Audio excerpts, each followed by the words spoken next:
Hello everyone. तो syllabus पूरा होने के बाद भी आपके क्वेश्चन आते हुए भी एग्ज़ाम हॉल में छूट जाते हैं। मतलब आपकी स्पीड में कहीं ना कहीं आपको दिक्कत है और बाद में आप रिग्रेट फील करते हो कि मतलब उसको कैसे बाकी बच्चे कैसे सॉल्व कर लेते हैं, मतलब उतना ही टाइम में। मतलब बाकी के लिए वो टाइम इनफ हो जाता है बट आपके लिए वो टाइम काफ़ी ज़्यादा कम हो जाता है। तो आप उस चीज़ को कैसे उस पर काम करोगे, मैं उसके लिए प्रॉपर आपको गाइड करूँगा और खास उन बच्चों के लिए भी गाइड करूँगा कि जो बच्चे जस्ट अभी अभी मतलब इस फील्ड में आए हैं, मतलब उनको पता नहीं चल रहा है कि मतलब इतने सारे यूट्यूब पर चैनल्स, इतने सारे, हर एक छोटा सा नोटिस आने के बाद टीचर का रील अपलोड होने लगता है, ये आ गया, इस एसएससी में ये बदलाव आ गया, वो आ गया, ऐसे। तो वो सब चीज़ों पर मैं बात करूँगा। वीडियो मेनली 5 से 6 मिनट का होगा और 5-6 मिनट में स्टार्टिंग हम सिंपल सा बात बता देते हैं कि स्टार्टिंग में उन बच्चों के लिए मैं बात करूँगा कि जो बच्चे का स्पीड बस मेंटेन नहीं हो पा रहा है, वो 2-3 मिनट वीडियो देखेंगे, अपना यहाँ से फुल हो जाएंगे, ठीक है। और फिर बाद में हम बताएंगे वो। तो सिंपल सा बात है, जिनको फाउंडेशन वाले हैं, नॉर्मली जो नया अभी आने वाले हैं, तो वो अपना वीडियो को 2 मिनट फटाफट भगा लेना और उसके बाद देखो। तो चलो शुरू करते हैं। तो सिंपल सा बात है कि अगर आपका मैथ्स में, रीजनिंग में और इंग्लिश में, जीएस में कहीं ना कहीं से आप पढ़ रखे हो, मेरा मानना है कि आप कहीं से कुछ भी आप सिलेबस अपना पूरा कर रखे हो, ठीक है। तो आप क्या करोगे, सिंपल सा बात है। तो भैया सब लोग बताते ही हैं कि आप मॉक लगाओगे। तो हाँ, एक सही बात है, आप मॉक लगाओगे और मॉक लगाने के बाद एनालिसिस करोगे और उसके बाद आप कैसे मैथ्स में मतलब मैथ्स और मेनली रीजनिंग में आप सही करोगे और अपने टाइम को मैनेज करोगे। तो हर क्वेश्चन को बनाने का ना एक अलग सा यूनिक अप्रोच होता है, उसको अप्रोच पर काम करना है, उस अप्रोच पर आपको चलना है ना। क्योंकि ब्लड रिलेशन वाला क्वेश्चन या कोई भी क्वेश्चन को एक अलग तरीके से बनाया जाता है। ये नहीं कि ट्रेडिशनल टाइप के आपको बनाओगे तो आपको मतलब सॉल्व हो जाएगा आपसे। तो सिंपल सा बात है कि अगर रीजनिंग में आपको स्पीड को बूस्ट करना है अपने आप को, तो रीजनिंग में बूस्टर सीरीज करके या रैपिड फायर रीजनिंग में टोटल 10 वीडियो है। आप यूट्यूब पर सर्च करो मैथ मानिया करके, वो वीडियो आपको मिल जाएगा। तो वहाँ से आप वो वीडियो देख लेना, ठीक है। और वो वीडियो को आपको इत्मीनान मतलब क्या बोलते हैं उसको हिंदी में, इत्मीनान से देखना है, ठीक है। और मतलब हर वीडियो को मतलब मुश्किल से 20 मिनट का वीडियो होगा, लेकिन आपको 40-45 मिनट का टाइम लगे तो कोई दिक्कत नहीं है, क्योंकि वीडियो को रुक रुक कर देखना क्या उसका अप्रोच रहता है बनाने का उस क्वेश्चन का, और सर कैसे उसको सोचना सिखाया है ना। तो रीजनिंग मेनली आपका क्रिटिकल थिंकिंग पर ही तो बेसिस है, आप क्रिटिकल थिंकिंग को कैसे डेवलप करोगे। तो ये हो गया। और अगर किसी चैप्टर को आपको थोड़ा डिटेल में पढ़ना है ना, तो एक परमार एसएससी करके चैनल है, उस पर एक मतलब नॉर्मली कमल सर का एक प्लेलिस्ट डाला होगा, सर्च करना reasoning bye Kamal sir on Parmar SSC. तो उस पर आपको एनालॉजी, जो चैप्टर काफ़ी ज़्यादा जिसमें गलती होने का, एनालॉजी, कोडिंग डिकोडिंग, नंबर और लेटर सीरीज करके, जिसमें ज़्यादा गलती होता है उसका वो सारा कराया है। सीटिंग अरेंजमेंट वगैरह वहाँ से देख सकते हो। तो रीजनिंग के लिए हो गया।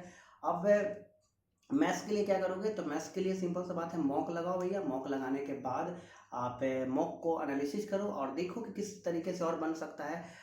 मॉक मैथ्स और रीजनिंग के लिए मेनली है कि आप ज़्यादा से ज़्यादा क्वेश्चन लगाओ, कॉन्सेप्ट पर भले फोकस ज़्यादा करो या ना करो, लेकिन क्वेश्चन ज़्यादा लगाओगे, अपने आप उससे कॉन्सेप्ट कवर हो जाएगा।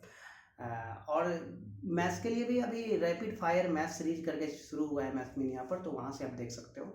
तो वहाँ से वो चीज़ों को कवर कर सकते हो। और इंग्लिश में आप वोकैब के लिए आप ब्लैक बुक यूज़ कर सकते हो, उससे ज़्यादा कुछ भी नहीं करना है। और हिंदी माध्यम करके यूट्यूब पर चैनल है, तो उस पर से आप डेली आप न्यूज़पेपर, मतलब आप कंप्रीहेंशन सही कर सकते हो। और इंग्लिश में आप ग्रामर के लिए मतलब मेनली आप मैम का वीडियो है normally 60 rule by Rani ma'am, वहाँ से आप इंग्लिश देख सकते हो। और जीएस में ज़्यादा आपको इधर उधर भटकना नहीं है, आप परमार सर पर जाओ, परमार सर एसएससी करके 4.0 बैच है, तो ले लो, नहीं है तो ले लो, और है तो उसी से करो, और नहीं तो फिर बहुत सारा दिया हुआ भी है। और अगर आपका क्वेश्चन अगर कंप्लीट हो रखा है तो आप एफआरबी सीरीज की ओर जा सकते हो।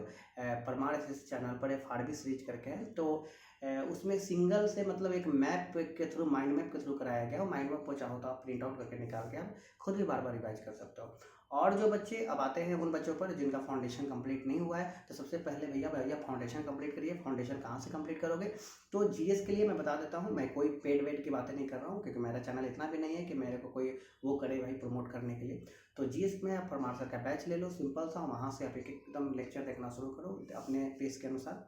उसके बाद जीएस के लिए हो गया, उस जीएस पर मतलब उन पर टोटली आप मतलब डिपेंड हो जाओ, आश्रित हो जाओ उन पर, है ना। वहाँ वो सारा चीज़ बताएंगे, उनका मतलब उनके ऊपर अंधा भरोसा कर लो, बस बात खत्म।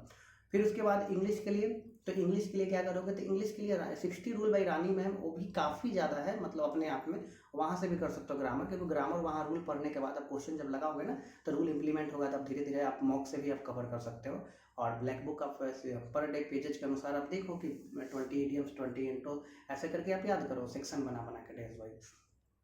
फिर कंप्रीहेंशन के लिए बता दिया आपको, वहाँ से करना है, नहीं तो आप सिंपल से आपको उतना इंग्लिश मजबूत नहीं है तो आप 7-8 का बुक इंग्लिश का बुक पढ़कर वहाँ से आप अंडरस्टैंडिंग अपना डेवलप कर सकते हो। मैथ्स के लिए क्या कर सकते हैं, मैथ्स के लिए आप फ्री रिसोर्सेज यूज़ कर सकते हो, ज़्यादा आपको 400-500 घंटे की लेक्चर देखने की जरूरत नहीं है। मैथ्स के लिए सिंपल आप सर्च करना यूट्यूब चैनल पर arithmetic, complete arithmetic by maths मानिए, 3 वीडियो टोटल होगा, 12 घंटे का 2 होगा, एक 2 घंटे का होगा, तो 26 घंटे में टोटल अर्थमेटिक। इससे बढ़िया यूट्यूब चैनल पर कुछ भी है ही नहीं, बस हमें बोलेंगे थोड़ा सा आपको वीडियो को और आप बैक कर करके भी देखना पड़ेगा, क्यों, क्योंकि काफ़ी ज़्यादा मतलब बढ़िया लेवल तक वो सोचना सिखाए हैं, तो आपको मैथ्स में वही तो करना है, सोचना है। और एडवांस के लिए भी आप सर्च करोगे वो वैसे ही करके एडवांस बाय मैथ मानिए तो मिल जाएगा आपको।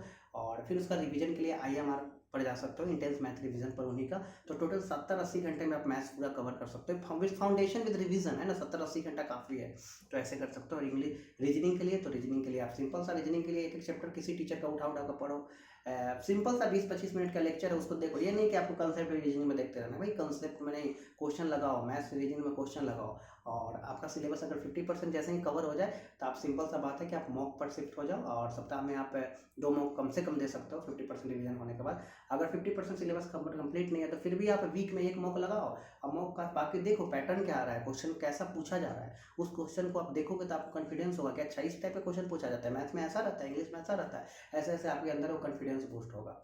तो मॉक लगाओ। अगर सिलेबस आपका 80-70-80% कंप्लीट हो रखा है पूरा, तो आप और मॉक की तरफ जा सकते हो, पूरा आपका रिवीजन वगैरह अच्छा और हो रखा है, आप रिपीटर टाइप हो, तो आप जाओ सप्ताह में डेली 1 मॉक लगा सकते हो। और सिंपल से भैया सेक्शनल मॉक जरूर लगाना सीखो, क्योंकि मे भी सेक्शनल टाइमिंग अब आ सकता है, तो मैथ्स में 15 मिनट में आप 25 सवाल से सॉल्व करने की कोशिश करो, रीजनिंग में काफ़ी फायदा होगा। सेक्शनल मॉक आपको टेक्स्ट बुक मिल जाएगा, टेक्स्ट बुक पर ऑफर भी चल रहा होगा, देख लेना, किसी का भी कूपन कोड वगैरह यूज़ कर सकते हो, ठीक है। तो पसीना आ गया, ठीक है, चलो चलो गर्मी लग रहा है, ठीक है। चलो वीडियो अच्छा लगा होगा, वीडियो तो से आप थोड़ा भी कुछ सीखे होंगे और आपको फ़ायदा जरूर होगा अगर इम्प्लीमेंट करोगे तो जरूर वीडियो को लाइक करना भाई साहब, और चैनल पर नया सब्सक्राइब कर देना, अच्छा लगता है ना, थोड़ा अंदर से कॉन्फिडेंस होता है, तब तो आप लोग के लिए कुछ बता सकेंगे, नहीं तो आप करोगे नहीं कुछ लाइक वाइक तो फिर क्या मतलब कोई फ़ायदा नहीं।